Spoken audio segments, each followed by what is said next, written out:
Aujourd'hui, je vous propose de parler d'une erreur qu'il ne faut pas commettre quand on fait un film. Allez, générique!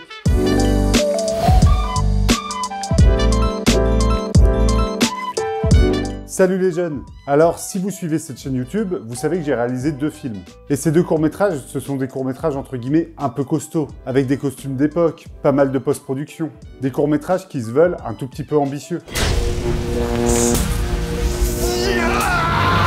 Eh bien, si je vous disais que pour ces 2 films, j'ai commis exactement la même erreur. Et cette erreur, quelle est-elle? Eh bien, tout simplement, je n'ai pas assez anticipé la post-production de ces 2 films. Je vous explique. Une fois le tournage du film fini, on entame ce qu'on appelle la post-production de celui-ci. Donc le montage, le mixage, l'étalonnage, les effets spéciaux, le DCP. J'ai fait une petite vidéo à ce sujet qui vous explique les étapes. Je vous mets un lien là en haut dans une fiche. Et en fait, l'erreur que j'ai commise, c'est que cette post-production, à chaque coup, je l'anticipe pas. C'est-à-dire qu'elle n'est pas prête avant de tourner le film, limite à l'écriture du scénario. Et comme les 2 films que j'ai réalisés, ce sont des courts-métrages qui demandaient quand même pas mal d'effets spéciaux et pas mal de post-production, qui demandaient une post-production lourde, je me suis retrouvé à avoir des temps de post-production très longs. Pour mes 2 courts-métrages, on parle pour chacun d'entre eux d'une durée d'à peu près 3 à 4 ans pour chaque post-production. Et pour des courts-métrages de 15 minutes environ, je peux vous dire que c'est très long. Un film qui a ni effets spéciaux, ni post-production complexe, ça se monte et ça s'étalonne et ça se mixe beaucoup plus vite. Donc, anticipez très bien votre post-production. Choisissez vos partenaires, monteurs, mixeurs, étalonneurs, artistes en effets spéciaux. Choisissez tous ces partenaires avant même de tourner le film. Et assurez-vous qu'ils seront engagés à 100% dans la post-production de celui-ci. En fait, c'est pas que j'avais mal préparé la post-production de mes films. C'est que quelques personnes qui m'avaient dit oui pour m'accompagner sur ces projets, comme c'est du court-métrage, s'ils sont pris par un autre projet, ils vont ailleurs, c'est normal. Ou bien ils lâchent le projet parce qu'ils n'ont plus envie de le faire, et ça, on peut pas leur en vouloir non plus. Et donc, on revient à la case départ, et on doit réunir certains postes pour la post-production qu'on n'avait pas prévu. Ou du moins qu'on avait déjà préparé, mais qui se sont désistés un peu au dernier moment. Et ça, dans le monde du court-métrage ou du long-métrage indépendant, c'est quelque chose qui arrive très régulièrement de ce que je vois. Je compte plus le nombre de courts-métrages que je vois passer qui s'étalent sur des mois, voire des années de post-production. Parce qu'ils sont rentrés dans ce schéma de trouver des personnes, trouver les bons moments, que chaque personne ait du temps pour vous aider au montage, à l'étalonnage, au mixage, aux effets spéciaux. Et de mon expérience, et je vous parle bien de mon expérience, le poste qui prend le plus de temps en post-production, ce sont les effets spéciaux. Les effets spéciaux! Si vous n'avez pas une boîte dédiée à votre film, si vous faites appel à des indépendants, à des amis, ou que vous faites même certains effets spéciaux vous-même, forcément ça prend plus de temps. Ça ne veut pas dire que le résultat sera moins bon et que le voyage dans le monde des effets spéciaux ne sera pas aussi joli, mais c'est juste que ça prendra plus de temps. Et encore une fois, les gens qui travaillent sont pas à votre botte. Souvent sur du cinéma indépendant ont un salaire assez faible, voire totalement absent sur du bénévolat, vous pouvez pas leur en vouloir de travailler à leur rythme. Donc c'est une chose à savoir. Quand vous vous lancez dans un film indépendant, voire autoproduit, la post-production, plus qu'un voyage, ça va être un périple. Donc, de mon côté, ce que je peux vous conseiller, c'est de verrouiller le tout avant même de tourner le film. Essayez d'avoir le maximum de partenaires, des gens fidèles, dont vous savez qu'ils ne vous lâcheront pas au dernier moment. Et après, le fait de prendre son temps en post-production, ça a aussi ses bons côtés.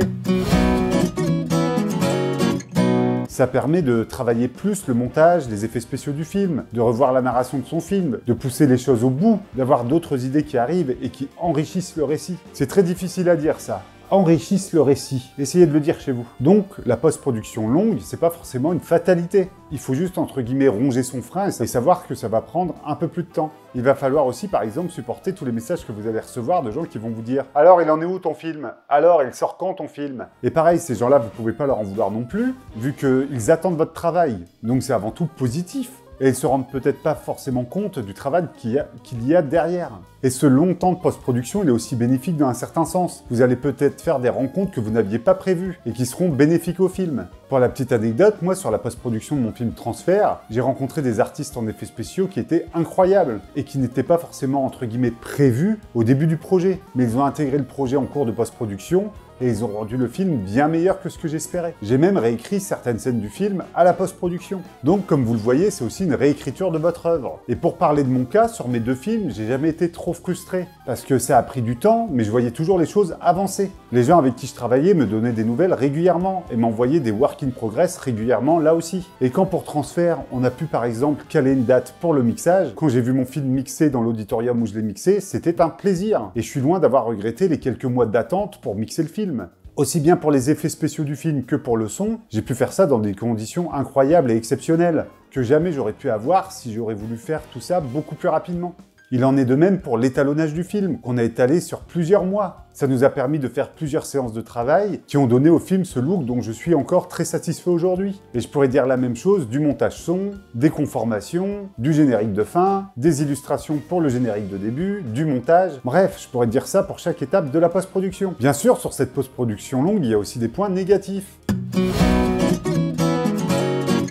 C'est long, c'est très long, c'est très long. Et ça, c'est le plus gros des points négatifs que j'ai à aborder. Ensuite, il faut relancer régulièrement les gens pour voir s'ils ont un peu de temps libre, pour voir si vous pouvez faire une réunion, si vous pouvez parler un peu de l'avancée des choses, des effets spéciaux, du mixage, du montage son. C'est toujours la même chose. Le temps est donc à la fois votre ennemi et votre ami sur une post-production comme celle-ci.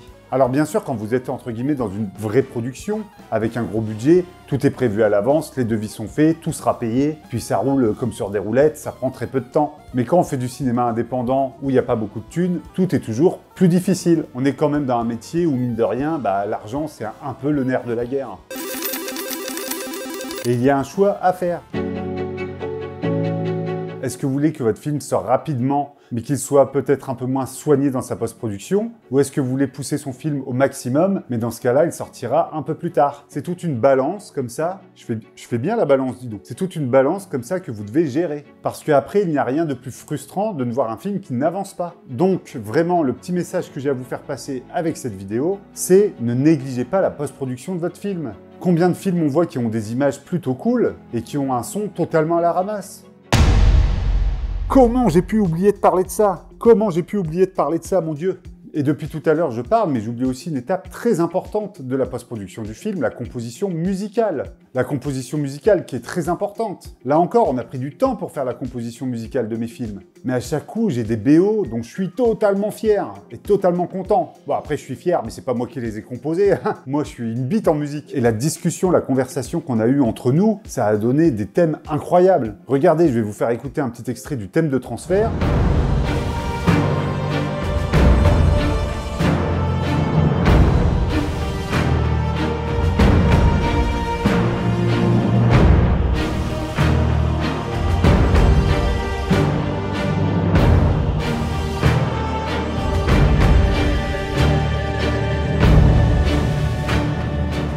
Cet extrait composé par Kevin Kay, j'en suis toujours aussi fou 1 an et demi après. Et ça, c'est ma vision des choses. Je préfère prendre un peu de temps en post-production et être fier de mon film que de le sortir très rapidement pour l'offrir au public et au final avoir un film dont je suis moyennement fier et pour lequel le public verra sans doute lui aussi les défauts. C'est vraiment un choix personnel de votre part.